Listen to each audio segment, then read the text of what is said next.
본디오 빌라도, 폰티우스 필라투스라고도 하죠. 티베리우스 황제에 의해서 임명된 유대 총독입니다.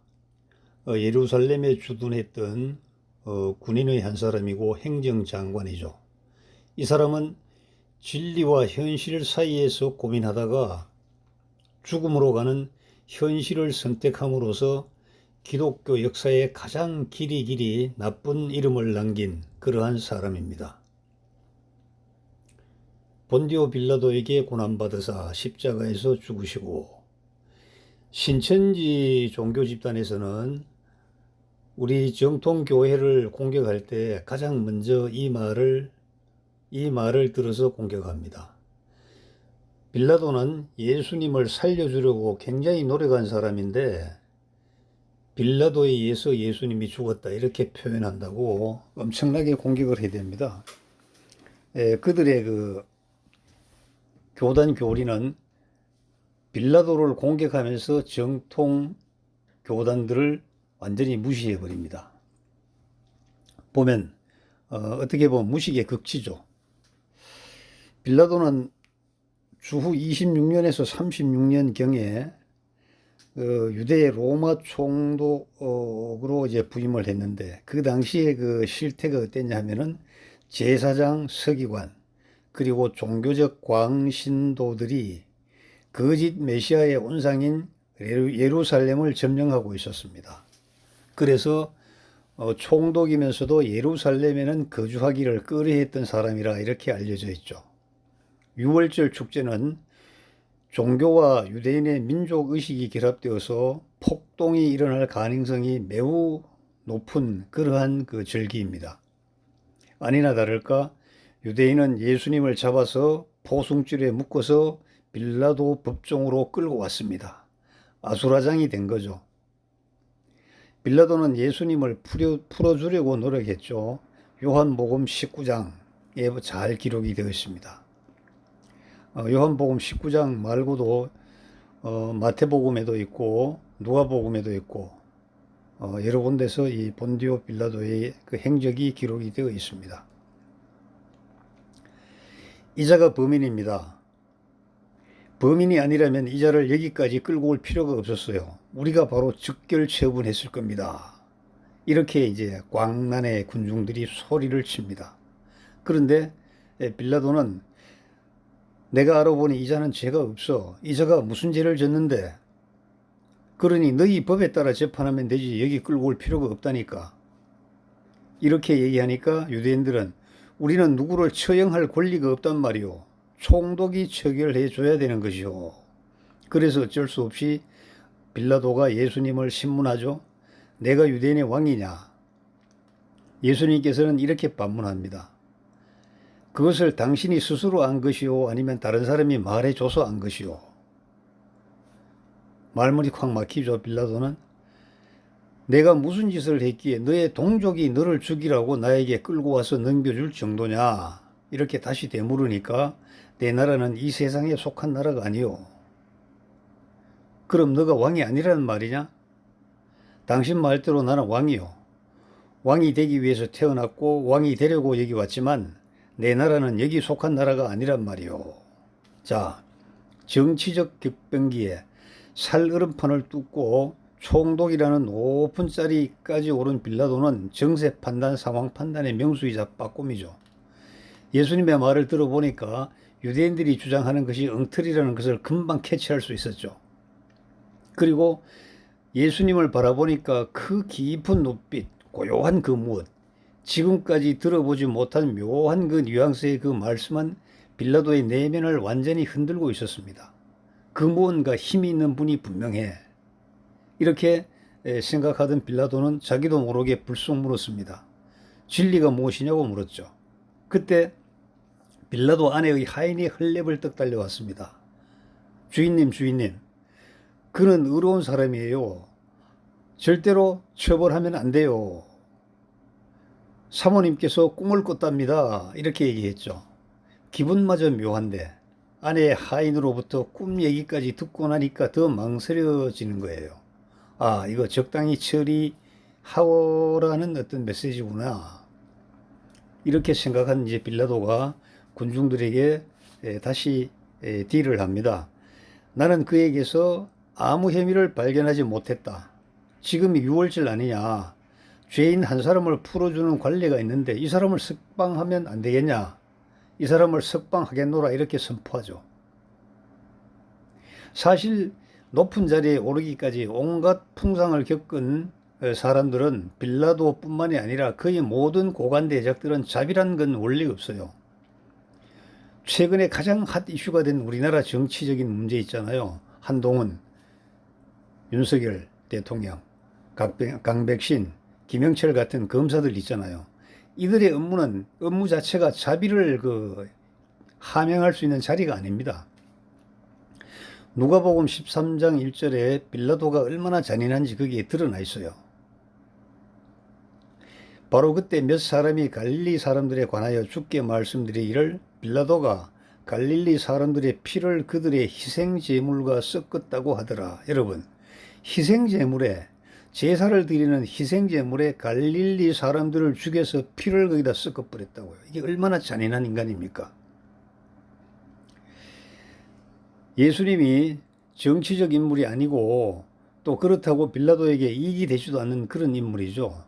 그렇기 때문에 직접 선고하지 않고, 그러니까 자기 손에 피를 묻히지 않고 유대인들에게 그 책임을 돌리려는 그러한 빌라도의 생각이었죠. 그런데 군중들은 소동을 일으키면서 예수가 아니고 강도 바나바를 풀어주라고 이렇게 요구합니다. 여러분, 역사는 언제나 거짓 선동자들에 의해 강탈되고 점령되어 왔습니다. 정말 의인과 선인들이 활동했던 역사가 역사의 무대라면 우리의 역사책에 어떻게 그렇게 성군, 성왕이 1명 내지 2명밖에 없을까요? 지금 대한민국의 현실도 거짓의 무리들이 세력을 형성하고 완전히 세력을 장악하고 있습니다. 멸망에 가증한 것들에게는 앞뒤 분간하지 못하고 또 따르는 세력이 있죠. 빌라도는 차선책을 생각합니다. 예수님을 채찍질하고 군인들을 시켜서 가시관을 씌우고 또 옷을 벗기고 자주색 옷을 입히고 뺨을 때리면서 유대인의 왕이시여 만세라고 외치고 또 조롱한다면은 이 끌고 온 그 유대 군중들이 입을 다물고 돌아갈 것이라고 이렇게 판단을 한 것입니다. 또 빌라도는 로마 총독의 권세를 가진 자로서 예수님이 육체적으로 약하여 굴욕을 당해도 아무런 저항도 못하는 힘이 없는 사람 아니냐. 이런 인간이 뭘 왕이라고, 이것을 군중들에게 보여주면서 이렇게 연약한 사람이 무슨 왕이냐, 왕이 아니야 하는 메시지를 던지려고 했던 것이죠. 그러니까 예수의 진짜 모습을 보여주고 왕이라고 주장하는 유대인들의 주장이 틀렸다는 것을 우회적으로 증명해 보이려고 이런 액션을 취한 것이죠. 봐, 내가 그 사람을 다시 너희들에게 데려올 것이다. 이는 내가 그에게서 아무런 죄도 찾지 못했다는 것을 너희에게 알게 하려는 것이야. 이렇게 선포를 합니다. 빌라도는 예수님을 적당히 고문함으로써 군중들의 소요를 잠재울 수 있을 것이라고 판단하고 더 가혹한 형벌을 가하지 않고 예수님을 풀어주려는 그러한 생각을 했던 것이죠. 그런데 웬걸요? 십자가에 못 박으시오. 십자가에 목을 박으시오. 저항이 아주 거셉니다. 이런 젠장, 자기 생각이 다 틀려버린 겁니다. 그러니까 너희가 직접 데려가 못을 박아. 나는 그를 기소할 근거를 찾을 수가 없어. 이렇게 얘기하니까 유대인들은 더욱 격렬하게 소리치는 겁니다. 우리에게는 율법이 있어. 그 율법에 따르면 그는 죽어야 마땅합니다. 왜냐하면 스스로 하나님의 아들이라고 말했기 때문입니다. 이렇게 소동을 치는 겁니다. 자, 유대인들은 예수를 죽여달라고 소동을 치죠. 저들의 요구를 거절한다면 소란이 일어날 것은 뻔한 겁니다. 유대를 잘 다스리라고 보낸 로마 황제를 생각하니까 이거 큰일 난 겁니다. 그래서 빌라도는 예수님에게 원래 옷을 다시 입히고 질문을 던집니다. 내가 어디서 왔느냐? 예수님은 묵묵부답하시죠. 내가 너를 십자가에 못 박을 권한이 있는 총독임을 정녕 모르느냐? 어찌하여 대답을 하지 않느냐? 이러한 것이죠. 아, 빌라도야, 너의 처지가 참으로 딱하구나. 그 권한이 위로부터 당신에게 주어지지 않았다면 당신은 나에게 아무런 권한을 가지지도 못하였을 것이요. 그러므로 나를 당신에게 넘긴 자들의 죄가 더 큰 것이요. 빌라도여, 나의 죽음은 하나님의 계획이었고 이 계획을 수행하는 하나님의 도구로 당신이 지금 쓰임을 받고 있는 것이요. 이렇게 말하고 싶은 예수님이었죠. 예수님을 빌라도에게 넘긴 가룟 유다를 비롯해서 유대인 대제사장을 비롯해서 또 종교 망나니들의 죄가 더 크다고 예수님께서는 말씀하셨죠. 아차, 이 사람이 하나님의 사람일지도 모르겠구나. 어떻게든 이 사람 풀어줘야겠구나.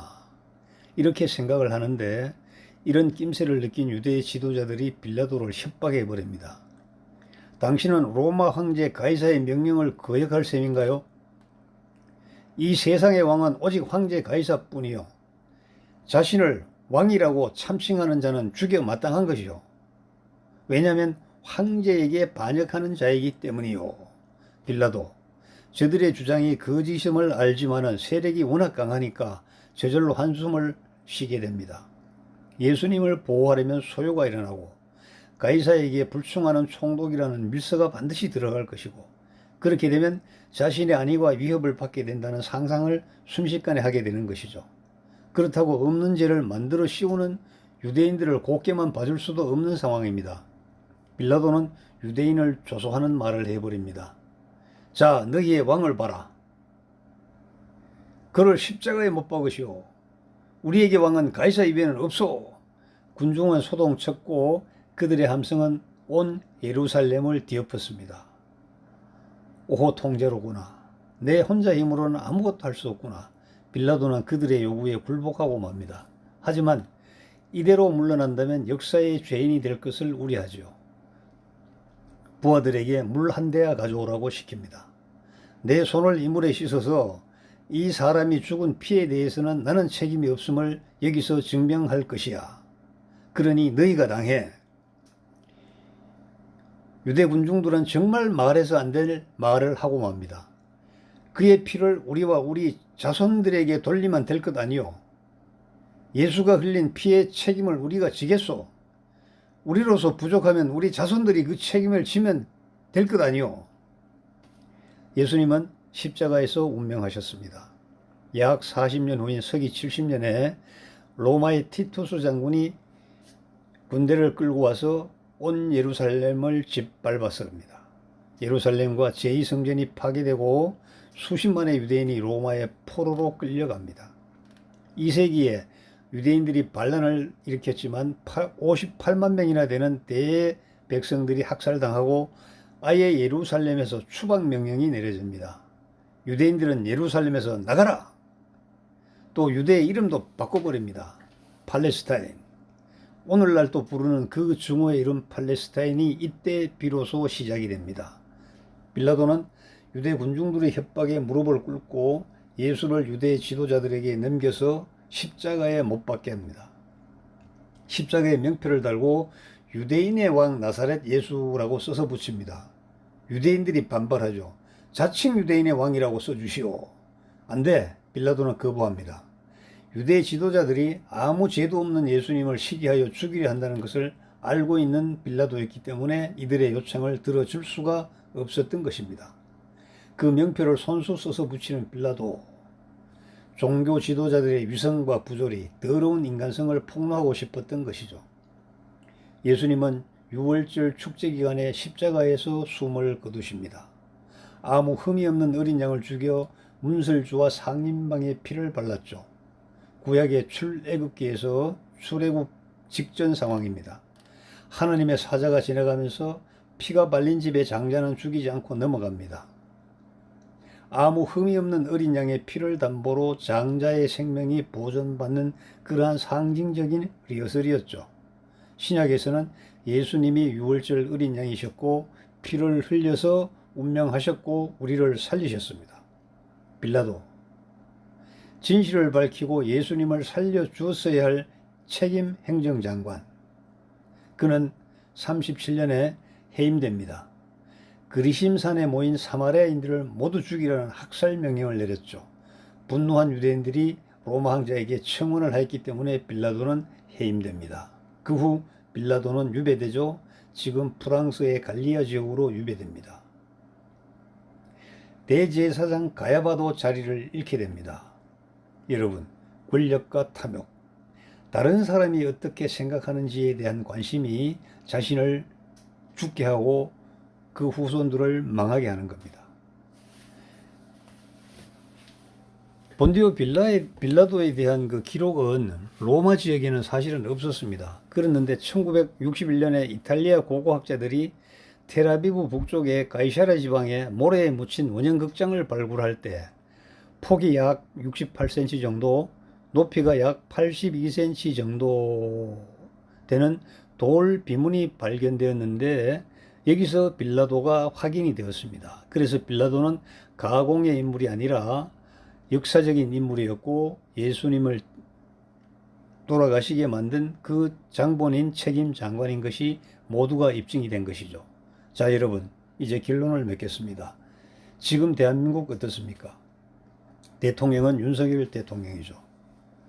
그분은 진리를 알고 있잖아요. 박근혜 대통령을 탄핵할 때 검찰총장이었습니까? 진리를 안다는 것은 과오를 잘 알고 있다는 말도 되죠. 지금 부정선거로 온 세상이 지금 요동치고 있습니다. 그분도 알고 있다는 말입니다.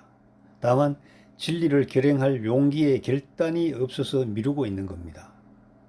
본디오 빌라도는 탐욕과 다른 사람의 시선에 눈길을 파는 우리들의 삶에 우리들의 마지막 길이 어떨 것인지를 보여주는 정말 영원한 역사의 기록입니다. 여러분, 악인도 될 수 있고 선인도 될 수 있습니다. 그것은 오로지 선택입니다.